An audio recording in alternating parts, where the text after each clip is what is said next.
The most traditional Manhattan recipe it's 2-to-1 bourbon and vermouth.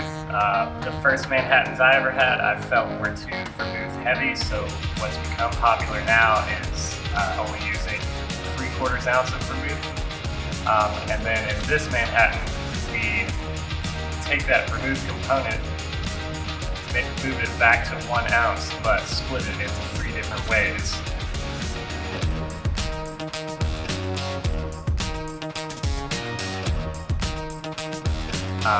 One, the largest of which is an Amaro called Averna, and then another Amaro called Chinar, and we still have some classic vermouth in there.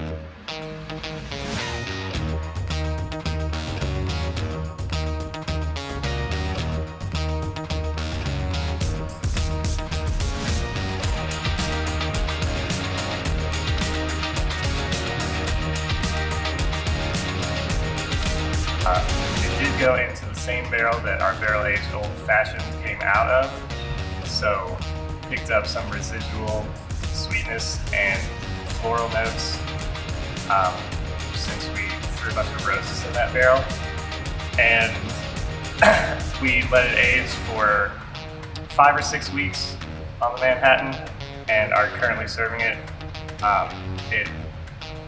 It's delicious.